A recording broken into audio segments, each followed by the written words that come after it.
ಅದ್ರ ಒಬ್ರು ಇಬ್ರು ಬಿಡಿ. ಹೌದು. ಇಲ್ಲ ನೆನ್ಪಿಟ್ಕೊಳ್ಳಿಲ್ಲ. ಹೌದೌದು. ಇಟ್ಕೊಳ್ಳಿಲ್ಲ ಅಂದ್ರೆ ನಾವ್ ಸತ್ಯ ಹೇಳ್ತೇನೆ. ಅಷ್ಟು ಒಳ್ಳೆ ರೀತಿ ನೋಡ್ಕೊಂಡು ಬಂದು ಹುಡುಗರೆ ನಾವೇ ಸೆಟ್ಟಿಂಗ್ ಮಾಡ್ಲನ್ನ ಬೇಡ, ಅದನ್ನ ಬದಲಾಯಿಸಿ.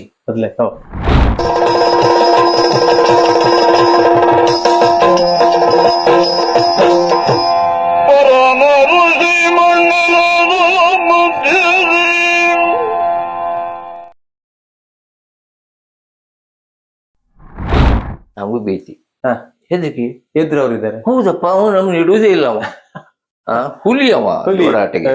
ಹೌದು, ಸಾಧ್ಯ ಇಲ್ಲ ಅಂದ್ರೆ ಹೆದರ್ಬೇಡ. ಕೆಮ್ಮಣ್ಣ ಆನಂದ ಚಂಡೆ ಅವರಿದ್ರು, ಅವ್ರು ನನಗೆ ಧೈರ್ಯ ಕೊಟ್ರು.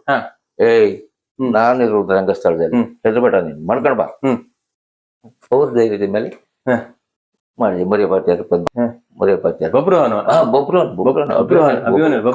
ಹೌದು, ಮರಿಯಪಾತ್ಯಾರ ಪದ್ಯ, ಮಾರ್ಗೋಳಿ ಅವ್ರ ಚಿತ್ರಾಂಗದೆ. ಏನಾಯ್ತು ಸರ್ ಆ ದಿವಸ ಏನಾಯ್ತು? ಏನೋ ನಮಗ್ ಖುಷಿ ಆಗ್ಲಿಲ್ಲ. ಡಾಕ್ಟ್ರಲ್ಲೇ ಹೇಳಿ, ಸಾಕು ಮರ, ನೀ ಇಷ್ಟು ಮಾಡೋ ಸಾಕು. ಆದ್ರೆ ಅವ್ರಿಗೆ ಸೆಡ್ ಅದಕ್ಕೆ ಆಗಿಲ್ಲ. ಇಲ್ಲ, ನಮ್ನ ಎದುರು ಮಾಡ್ಲೇ ಇಲ್ಲ. ಕೆಮ್ಮಣ್ಣವ್ರು ಮಾಡ್ಲೇ ಇಲ್ವಾ? ಮಾಡ್ಲೇ ಇಲ್ಲ. ನಮ್ದು ಚಿತ್ರಾಂಗದ ಎಲ್ಲ ಒಳ್ಳೇದು ಉಂಟು. ಚಿತ್ರಾಂಗದ ಒಬ್ಬರು ಮಂತ್ರಿ ಎಲ್ಲ ನಮ್ದು ಒಳ್ಳೇದು ಉಂಟು. ಅವ್ರದ್ದು ಅದು ಮಾತ್ರ. ಹಾಗಾಗಿ ನಮ್ಮನ್ನ ಎದುರು ಮಾಡ್ಲೇ ಇಲ್ಲ ಕೆಮ್ಮಣ್ಣವ್ರು. ನಂಗೆ ಹೇಳಿದ್ದೆ, ಎದುರು ಪಾಠ ಮಾಡ್ಕೊಂಡ್ ಬಾ ಅಂತ. ಬಹಳ ಕಷ್ಟ ಅಲ್ಲ ಸರ್? ಓಡಾಟ ಬಹಳ ಕಷ್ಟ. ಆಮೇಲೆ ಸೌಕರ್ಯ ಮಾನ್ಕಟ್ಟಿಗೆ ಸೌಕರ್ಯ ಮೇಳ 6 ವರ್ಷ ಓಡಾಟ ಶುರು ಆಯ್ತು. ಆಗ ನಾನು ಹಾಸ್ಯ, ಆಚೆ ಸಂಜು ಕೊಟ್ಟಾರ ಅಂತ ಹಾಸ್ಯ. ಅಯ್ಯೋ ಬಿಗು ಅವ ಓಡಾಟಿಗೆ. ಎಷ್ಟು ಪುಗ್ಗಿ ಕಟ್ತಾ, ಎಷ್ಟು ಅಂಗಿ ಹಾಕ್ತಾ ಹೇಳೋಕಿಲ್ಲ. ನಾವು ಅಷ್ಟು ಮಾಡಕ್ಕಲ್ಲ. ಅದು ಬಿಟ್ಕೊಡ್ಲಿಲ್ಲ ಅವನೇನು, ಬಿಟ್ಕೊಡ್ಲಿಲ್ಲ. ಗೆದ್ರಿ. ಹೌದು ಹೌದು, ಅದೇ ಒಂದು ಸ್ಪರ್ಧೆ. ಹೌದೌದು, ಅಬ್ಬರ. ಅದನ್ನ ಕೈದದ್ದು ಒಳ್ಳೇದಾಯ್ತು. ಯಾಕೆ ಕೈದಾಯ್ತು ಸರ್ ಅದು? ಯಾವ ತರ? ಯಾಕಂದ್ರೆ ನಮ್ಮ ಸೌರದ ಆಟದಲ್ಲಿ ಒಂದ್ ಗಲಾಟೆ ಆಯ್ತಲ್ಲ, ಅದು ನೋಡಕ್ ಬಂದವ್ರು. ಸ್ಥಳವೊಂದಿಗರ ಒಳಗೆ ಗಲಾಟೆ ಆಗಿ ರಂಗಸ್ಥಳ ಕೊಲ್ ಬಿದ್ದು, ಚಪ್ಪಲಿ ಬಿದ್ದು. ಯಾವ ಮೇಳದ ಆಗ್ತಿತ್ತು ಸರ್? ಮಾನ್ಗಟ್ಟಿ ಮಂಡತ್ತಿ. ಅದು ನಮ್ದು 3 ಮೇಳ 6 ವರ್ಷ ನಿಂತೋಯ್ತು. ಮತ್ತೆ ನಿಂತೆ ಹೋಯ್ತಾ? ಅಂದ್ರೆ ಬಂದವ್ರು ಗಲಾಟೆ ಮಾಡಿದ್ರು. ಬಂದವ್ರು ಗಲಾಟೆ, ಅವ್ರವ್ರೇ ಹೊಡ್ಕೊಂಡು ಆಟ ನಿಂತು. ನಮ್ ಕಲಾವಿದರದ್ದು ಏನಿಲ್ಲ, ಕಲಾವಿದ್ರ ತಪ್ಪೇನಿಲ್ಲ. ಅಂದ್ರೆ ಅದು ಒಂದು ಸೈಡ್ನವ್ರು ಒಂದ್ ಸೈಡ್ನವ್ರು ಇರ್ತಾರೆ. ಕ್ರಿಕೆಟ್ ಮ್ಯಾಚ್ ತರ ಕಾಂಪಿಟೇಷನ್, ಅವ ಗೆದ್ದ ಇವ್ರು ಸಿಟ್ಟು ಬರ್ತದೆ. ಹೌದು, ಆ ತರ. ಹೌದು, ನಿಂತದ್ದು ಒಳ್ಳೆ ಆಯ್ತಲ್ಲ ಸರ್? ಹೌದು, ನಿಂತದ್ದು ಒಳ್ಳೇದೇ. ಅದು ಕೂಡಾಟ ಚಂದ ಆಗತ್ತೆ ಬಿಡಿ. ಕೂಡಾಟ ಒಳ್ಳೆ ಆಗ್ತದೆ, ಓಡಾಟ ಬೇಡ, ಕೂಡಾಟ ಒಳ್ಳೆ. ಕೂಡಾಟ ಚಂದ ಆಗುತ್ತೆ, ಒಂದು ಒಳ್ಳೆ ಅಡ್ಜಸ್ಟ್ಮೆಂಟ್ ಆಗಿ ಚಂದ. ಅದ್ರಲ್ಲಿ ನಮ್ಮದೇ ಹಬ್ಬ ಆಗ ಮಂದತಿ ಮೇಳವೇ 2 ಹಬ್ಬ. ಬೇರೆ ಮೇಳ ಬೇರೆ ಮೇಳ ಇದ್ರೆ ನಮಗ್ ಖುಷಿ ಕೊಡುತ್ತೆ. ಹೌದೌದು, ಕೂಡಾಟ ಮಾಡಿ. ಹಾಗೆ ಬಹಳಷ್ಟು ಅನುಭವ ಅಲ್ಲ ಸರ್? ಮತ್ತೇನಾರು ಅನುಭವ ಇದೆ ಸರ್ ತಮ್ದೇನಾದ್ರು ಯಕ್ಷಗಾನ ರಂಗದಲ್ಲಿ? ಸುಖ ಕಷ್ಟ ಬಹಳ ಅನುಭವಿಸಿತ್ತು. ಅದು ಏನು ಹೇಳುವುದಾರೆ ಹೇಳ್ಬೋದು. ಹೌದು, ಯಾಕಂದ್ರೆ ನಾವು ಅಲ್ಲಿ ಯಕ್ಷಗಾನಕ್ಕೆ ಸೇರುವಾಗ ಬಹಳ ಕಷ್ಟ ಇತ್ತು. ಊರಿಂದ ಊರಿಗೆ ನಡೆದು ಹೋಗ್ಬೇಕು. ಹೌದು, ನಾಳೆ ಆಟಕ್ಕೆ ಎಲ್ಲಿ ಕೇಳಿದ್ರೆ ಇವತ್ತು ಗೊತ್ತಿಲ್ಲ. ನಾಳೆ ಆಟ ನಾಳೆ ನಿಶ್ಚಯ ಆಗೋದು. ಕೆಲವು ದಿನ ಹೆಮ್ಮಡಿ ಎಲ್ಲ ಆಟ ಅಂತ ಕ್ಯಾಂಪ್ ನಿಶ್ಚಯ ಮಾಡುವವ್ರು ಹೇಳ್ತಾರೆ. ಬಾಳೆಕಟ್ಟಿಗೆ ಹೆಮ್ಮಡಿ ಬರುದು. ಅಲ್ಲಿ ಬಂದು ನೋಡುವಾಗ ಮಾತಾಡಿದ ಜನ ಇರ್ಲಿಕ್ಕಿಲ್ಲ. ಯಾರೊಬ್ರು ಮಾತಾಡಿರ್, ಅವ್ರ ಆ ದಿನ ಇಲ್ಲ. ಇನ್ನು ಮತ್ತೆ ರಾಶಿಗೆ ಹೋಗುವ ಅಂದ್ರು. ನಡ್ಕೊಂಡು ಮತ್ತೆ ರಾಶಿಗೆ ಹೋಯ್ತು. ಅಲ್ಲಿ ಹೋಗಿ 4 ಗಂಟೆಗೆ ಊಟ. ಮತ್ತೆ ನಾವು ಬಾರ್ಗೋಪಾಲ ಕೋಡಂಗಿ ಎಲ್ಲ ಮಾಡುವಾಗ ನಮ್ಗೆ ನೇರ ಚೌಕಿ ಹೋಗಿ ವೇಷ ಮಾಡ್ಲಿಕ್ಕಿಲ್ಲ. 6 ಗಂಟೆಗೆ ಎದ್ದು ನಾವು ಗಣಪತಿ ಪೂಜೆ ಸಾಹಿತ್ಯ ತಗೊಂಡು ಬರ್ಬೇಕು. ಆಟ ಸ್ಥಳದಲ್ಲಿ ಅಂಗಡಿ ಇರುವುದಿಲ್ಲ. 3 ಮೈಲಿ ಆಚೆಗೆ ಅಂಗಡಿ ಇರುವುದು. ಅಲ್ಲಿ ಅವ್ರು ಆಟ ಆಡ್ಸೋರು ತಂದು ಕೊಡುವುದಿಲ್ಲ, ಅವ್ರಿಗೆ ಹೇಳಿ ಬರ್ತಾರೆ. ಬೇಳದ ಹುಡುಗರು ಬರ್ತಾರೆ, ಸಾಮಾನು ಕೊಡಿ ಅಂತ. ನಾವು ನಡ್ಕೊಂಡು ಹೋಗಿ ಸಾಮಾನು ತಂದು ಕೊಟ್ಟರೆ ವೇಷ ಮಾಡ್ಕೊಳ್ಬೇಕು. ಆಮೇಲೆ ಬಿಡಾರದಲ್ಲಿ ನಾವು ಮಲಗಲಿಕ್ಕಿಲ್ಲ, ಬಟ್ಟೆಗೆ ಸಹಾಯ ಮಾಡ್ಬೇಕು. ಮೆಣಸಿನ ಕೊಟ್ಟು ತೆಗೆಯೋದು, ನೀರುಳ್ಳಿ ಸಿಪ್ಪೆ ತೆಗೆಯೋದು. ಅದು ಮಾಡಿದ್ರೆ ನಮ್ಗೆ ಊಟ ಬಂದಲ್ಟಾಗಲೇ ಬೈತಾರೆ. ಆ ರೀತಿಯಲ್ಲಿ ಮತ್ತೆ ಇನ್ನೊಬ್ರು ಸೇವೆ ಮಾಡ್ಕೊಂಡು ಬಟ್ಟೆ ತೊಳ್ಕೊಂಡು ಮಾಡಿದಪ್ಪ. ಮಾಡಿದ್ರು ಉಪಾಯ ಇಲ್ಲ. ನಮ್ಮ ನೆಲ್ಲೂರು ಭಾಗವತ್ರೆ ಮರಿಯಪ್ಪಾಚಾರ್ ನಾನು ನಿಂತ್ಕೊಂಡು ಬಾವಿ ನೀರು ಎತ್ತಿ ಸ್ನಾನ ಮಾಡುವುದಾಗ ಎಲ್ಲ ಶಾಲೆ ಮುಂದೋ ಅಲ್ಲೋ ಇಲ್ಲೋ, ಏ ಬಾಬಾ ಇಲ್ಲಿ ಬಾ ಹೇಳ್ಕೊಟ್ಟು ನಮ್ಗೆ ಎತ್ತಿಗೆ ಸ್ನಾನ ಮಾಡೋಕ್ ಆಗ್ತಿಲ್ಲ. ಸಣ್ಣ ಅದು ಹೇಳ್ಕೊಡ, ನೀರ್ ಎತ್ತಿ ಕೊಡು ಮಗ, ನಿನಗೆ ರಾತ್ರಿ ಲಾಯ್ ಕುಣಿಸ್ತೇನೆ. ಆ ವಿಷಯ ಹೌದು, ಅಲ್ಲ ತೊಂದ್ರೆ ಇಲ್ಲ. ಅಲ್ಲ ರಾತ್ರಿ ಮಾಡ್ಸಿದ್ರು ಹೌದು ಮಾಡ್ತಾರೆ. ಹೌದು, ಮಾಡಿಕೊಡುವಾರ ಏನೋ ಕೊಡ್ತಾನೆ. ಅವ್ರಿಗೆ ಅವ್ರಿಗೆ ಆಗುದಿಲ್ಲ, ಪ್ರಾಯ ಆಸೆ ಕೊಡುದಿಲ್ಲ. ಅಲ್ಲ ಕಾಸಲ್ಲ, ಅದು ಕಾಸಿನ ಬದ್ಲಿಗೆ ಇದು ಕುಣಿಸ್ತಾರೆ. ಅಲ್ಲ ಅವ್ರಿಗೆ ಪ್ರಾಯ ಆಗಿತ್ತು ಸರ್. ಆಗ ಎಷ್ಟು ವರ್ಷ ಆಯ್ತು?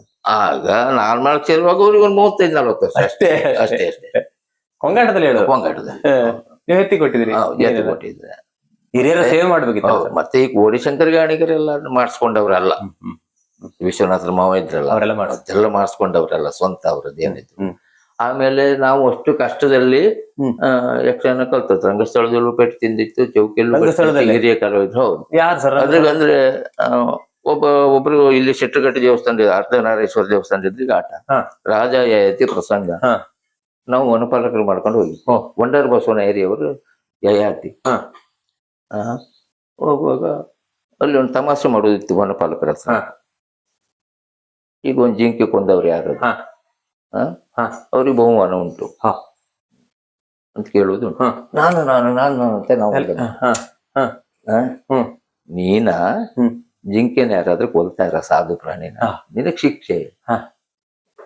ಅಲ್ಲಿ ನಾವಲ್ಲ ಅದು ಕಾಮಿಡಿ. ಹೌದು, ಅಲ್ಲ ಅಲ್ಲ.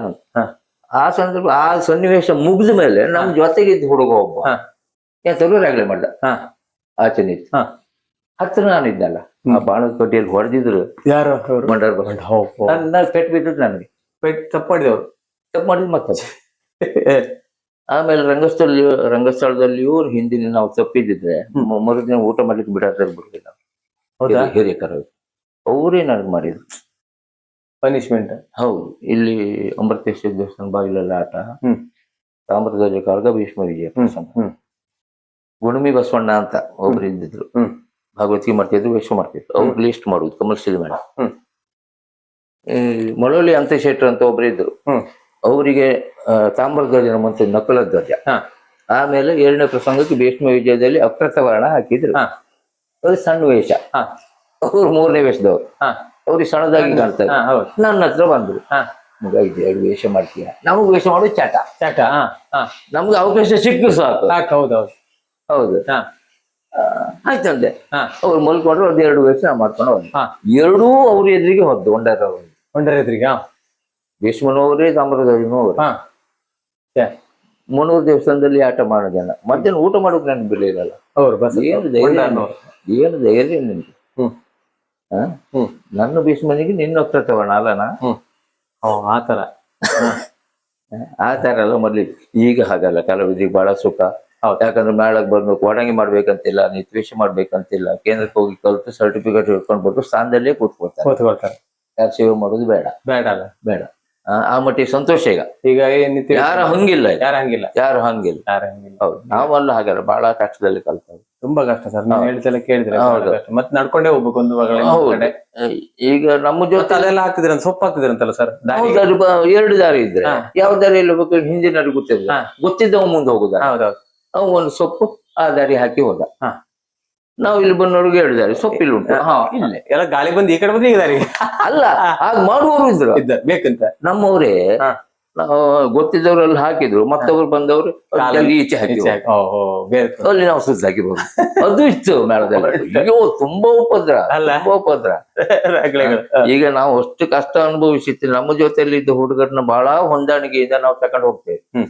ಈಗಲ್ಲ, 10 ವರ್ಷದ ಹಿಂದೆ ನಮ್ ಪ್ರಸನ್ನ ಶೆಟ್ಟಿಗಾರ, ಕಿರಾಡಿ ಅವರು, ಆಮೇಲೆ ನಡೂರ್ ದಿನಕಾರ, ಮುಂಡಾಡಿ ಕೃಷ್ಣ, ಮತ್ತೆ ಕಮರ್ಷಿಯಲ್ ಮಾಡಿದ ಕೆಲವು ಹುಡುಗರು, ಮಾನಕಟ್ಟೆ ಮೇಲೆ ಕೆಲವು ಹುಡುಗರು ಎಲ್ಲ ಇದ್ರು. ಅವರಲ್ಲಿ ಇವತ್ತಿಗೂ ನೆನ್ಪಿಟ್ಕೊಂಡಿದ್ರು. ಎಫ್ಸಿ ಕರ್ಕೊಂಡು ಹೋಗ್ತಾ ಇದ್ರು, ನಮ್ಗೆ ಬಿಡಾರದಲ್ಲಿದ್ದು ಹೇಳಿ ಕೊಡ್ತಾ ಇದ್ರು ಅಂತೇಳಿ. ಅದ್ರ ಇಬ್ರು ಬಿಡಿ ಇಲ್ಲ, ನೆನ್ಪಿಟ್ಕೊಳ್ಳಿಲ್ಲ. ಇಟ್ಕೊಳ್ಳಿಲ್ಲ ಅಂದ್ರೆ ನಾವ್ ಸತ್ಯ ಹೇಳ್ತೇನೆ, ಅಷ್ಟು ಒಳ್ಳೆ ರೀತಿ ನೋಡ್ಕೊಂಡು ಬಂದು ಹುಡುಗರೇ ನಾವೇ ಸೆಟ್ಟಿ ಮಾಬ್ಲನ್ನ ಬೇಡ, ಅದನ್ನ ಬದಲಾಯಿಸಿ ಅನ್ನೋ ಹುಡುಗರು ಇದ್ರು. ಅದ್ ನಾನೀಗ 2 ವರ್ಷ ಈಚೆಗೆ ಅನುಭವಿಸಿ. ಅಂದ್ರೆ ಯಾರಂತ ಹೇಳುದಿಲ್ಲ ನೀವು ಬೇಡ ಅಂತ, ಯಾರಂತ ಹೇಳುದಿಲ್ಲ ನಾನು. ಸೊಟ್ಟ ಆದ ನಂತರ ಪ್ರಥಮ ದೇವಸ್ಥಾನ ಧನೇಶೆಟ್ಟರಲ್ಲಿ ಹೋಗಿ ಚೇಂಜ್ ಮಾಡ್ಕೊಂಡ್ ಬಂದವ್ರು ಇದ್ರು. ಅಂದ್ರೆ ಅವ್ರಿಗೆ ನಾವು ಬಣ್ಣ ಹಚ್ಚಿ ಅವ್ರ ರಂಗಸ್ಥಳದಲ್ಲಿ ಕರ್ಕೊಂಡು ಹೋದವಲ್ಲ. ನೋಡಿ ಅಲ್ವಾ, ತುಂಬಾ ಉಪಕಾರ ಮಾಡುವರು ಸರ್. ಹೌದು ಅಲ್ವಾ? ಹಾಗಂತ ಪ್ರಸನ್ನ ಶೆಟ್ಟಿಗಾರ ಹಾಗಲ್ಲ, ನೆನ್ಪಿಟ್ಕೊಂಡಿದ್ದ.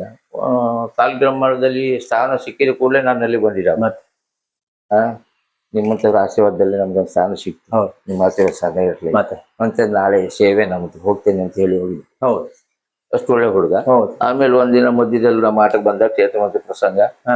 ನಾನು ಸುರಗಿಹಳ್ಳಿ ಅಂತು ಮಕ್ಕಳನ್ನೆಲ್ಲ ಕರ್ಕೊಂಡು ಹೋಗಲ್ಲ, ಹೌದು. ಎಲ್ಲ ಹುಡುಗರು ನಿದ್ದೆ ಮಾಡ್ತಾ ಇರ್ತಾರೆ, ಹೌದು. ಅವ್ನ ಎಬ್ಸಿ ಕರ್ಕೊಂಡು ಹೋಗಿ ಹಾ. ಅವ್ರನ್ನೆಲ್ಲ ಎಬ್ಸಿ ಹೋಗಿ ಇವ್ ಬಂದು ನನ್ನ ಹತ್ರ ಹೇಳು, ಹಾ. ಇದು ನೆನ್ಪಿಡ್ಲಿ ನೀವು, ಒಳ್ಳೇದು. ನಾವು ಸಣ್ಣದಿರುವಾಗ ಹೀಗೆ ಮಾಡ್ತೀವಿ, ಅವ್ರನ್ನ ಎಬ್ಸಿದ್ರು. ನಿಮ್ಗೆ ಇನ್ನೂ ಅದೇ ಮಾಡ್ತೀರಿ ಈಗಲೂ? ಅದೇ ಮಾಡ್ತಿದ್ಯಲ್ಲ ಮಾರ್ರೆ, ಗ್ರೇಟ್ ಮಾರ್ರೆ ಅಂತ. ಹೌದು. ನಿಜವಾಗಿ ಅಂದ್ರೆ ನೀವು ಬಹಳ ಜನರಿಗೆ ಉಪಕಾರ ಮಾಡಿದ್ರಿ, ಬಹಳ ಜನ ಸಹಕಾರ ಮಾಡಿದ್ರಿ. ಹೌದು ನೆನ್ಪಿಡೋರು ಇರ್ತಾರೆ ಸರ್. ಹೌದು. ಅದ್ ನೆನ್ಪಿಡಿದ್ರಿಲ್ಲ ಅಲ್ವಾ? ನಾಳದಲ್ಲಿ ನಮ್ಗೆ ಸಹಕಾರ ಕೊಟ್ಟರು ತುಂಬಾ ಮಂದಿ, ತುಂಬಾ ಇದ್ದಾರೆ. ಹಿರಿಯ ಕಲಾವಿದರು ನಾವು ನೆನ್ಸ್ಕೊಳ್ಬೇಕು. ಹೌದು, ಖಂಡಿತ ನೆನ್ಪಿಕೊಳ್ಳೇಬೇಕಾಗ್ತದೆ. ಹೌದು ಸರ್. ತಾವು ಈಗ ಮಂದರ್ತಿ ಮೇಳದಲ್ಲಿ ಈ ವರ್ಷ ಅಂದ್ರೆ ನಿಮ್ಮಮ್ಮ ನೀವು ಹೇಳಿದಂತೆ ಈ ವರ್ಷ ಕೊನೆಯ ತಿರುಗಾಟ, ನಂತರ ಮನೆಯಲ್ಲಿ ರೆಸ್ಟ್. ಹೌದೌದು ಅಲ್ಲ, ಹೌದು. ರೆಸ್ಟ್ ತಗೊಂಡು ಜಾಸ್ತಿ ರೆಸ್ಟ್ ತಗೊಂಡ್ರು ಕಷ್ಟ ಆಗುತ್ತೆ. ಆಕ್ಟಿವ್ ಆಗಿರ್ಬೇಕು. ಹೌದು ಸರ್. ಆಗ್ಲಿ ಸರ್. ಅಂದ್ರೆ ಬಹಳಷ್ಟು ವರ್ಷಗಳ ಸೇವೆ ತಮ್ದು, ಬಹಳ ಖುಷಿ ಆಯ್ತು.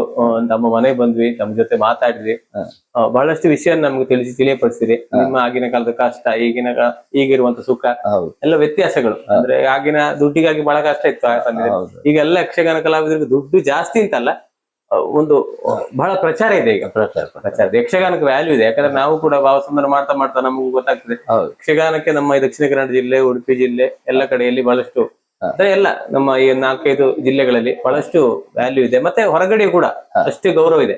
ಮುಂಬೈ ಇರ್ಬೋದು, ಬೆಂಗಳೂರು, ಎಲ್ಲ ಹೈದರಾಬಾದ್, ಎಲ್ಲ ಕಡೆ ಗೌರವ ಇದೆ. ಹಾಗೆ ನಿಮ್ಮ ಜೊತೆ ಮಾತಾಡಿದ್ರಿ ಸರ್, ತಾವು ಬಹಳ ಉತ್ತಮವಾಗಿ ಮಾತಾಡಿದ್ರಿ. ತಮ್ಮ ಇಷ್ಟು 50 ವರ್ಷ, 54 ವರ್ಷಗಳ ಪಯಣವನ್ನ ನಮ್ಮ ಮುಂದೆ ಬಿಚ್ಚಿಟ್ಟಿದಿರಿ. ಹಾಗೆ ನಿಮಗೆ ನಮ್ಮ ಚಾನೆಲ್ ಪರವಾಗಿ, ನಮ್ಮ ಎಲ್ಲ ಪ್ರೀತಿಯ ವೀಕ್ಷಕರ ಪರವಾಗಿ ಪ್ರೀತಿಯ ಧನ್ಯವಾದಗಳು ಸರ್. ನಿಮ್ಗೂ ಕೂಡ ಅಷ್ಟೇ ಆಗ್ಲಿ ಸರ್. ಯಾಕಂದ್ರೆ ಯಕ್ಷಗಾನ ಕಲಾವಿದ್ರ ಬಗ್ಗೆ ಬಹಳ ಅಭಿಮಾನ ಇಟ್ಕೊಂಡವರು, ಎಷ್ಟೆಷ್ಟು ದೂರ ಇದ್ದ ಕಲಾವಿದ್ರ ಮನೆಗೆ ಹೋಗಿ ಅವರ ಪ್ರಚಾರ ಮಾಡುವುದಕ್ಕೆ ಪ್ರಯತ್ನ ಪಟ್ಟವರು, ಎಲೆಮರೆಯ ಕಾಯಿಯನ್ನು ಹೊರತರುವಂತ ಪ್ರಯತ್ನ ಮಾಡ್ತಾ ಇದ್ದೀರಿ. ಅದಕ್ಕೆ ಕಲಾವಿದ್ರು ಎಲ್ಲರೂ ನಿಮಗೆ ಚಿರಋಣಿ. ನಾವು ಅಭಿನಂದನೆಯನ್ನು ಸಲ್ಲಿಸ್ತಾ ಇದ್ದೇವೆ. ದೊಡ್ಡ ಮಾತು ಸರ್. ಆಮೇಲೆ ನೀವು ನಮ್ಮಲ್ಲಿ ಬಂದದ್ದಕ್ಕೆ ಒಂದು ಸಣ್ಣ ರೀತಿಯಲ್ಲಿ ಒಂದು ಸ್ಮರಣಿಕೆ ನಾ ಕೊಡ್ತೇನೆ. ನಿಮಗೆ ನಾವು ಕೊಡ್ತೇವೆ ಸರ್. ಇಲ್ಲ ಇಲ್ಲ ಇಲ್ಲ, ನಮ್ಮ ಮನೆಗೆ ಬಂದು ಮನೆ ಮರ್ಯಾದೆ, ನಮ್ಮ ಮಕ್ಕಳ ಒತ್ತಾಯ. ಆಗ್ಲಿ ಸರ್. Thank you sir.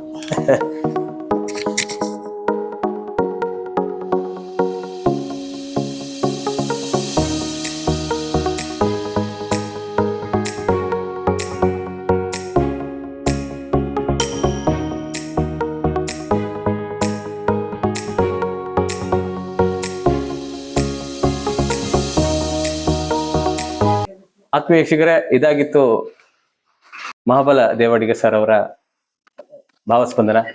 ಅವರ ಏನ್ ಹೇಳಲಿಕ್ಕೆ ಗೊತ್ತಾಗುದಿಲ್ಲ ನೋಡಿ. ಸ್ಮರಣಿಕೆ ಕೊಟ್ಟು, ನಾ ಬೇಡ ಬೇಡ ಬೇಡ ಅಂದ್ರು ಮನೆಯವರು ಸ್ಮರಣಿಕೆ ಕೊಟ್ಟು ಶಾಲು ಹೊಸಿ ನನಗೆ ಮತ್ತೆ ಶಾಸ್ತ್ರಿಗಳಿಗೆ ಗೌರವ ನೀಡಿದ್ದಾರೆ. ಬಹಳ ಖುಷಿ ಆಯ್ತು. ಅಂದ್ರೆ ಇದು ನಿರೀಕ್ಷಿಸಿದಲ್ಲ, ಅನಿರೀಕ್ಷಿತ.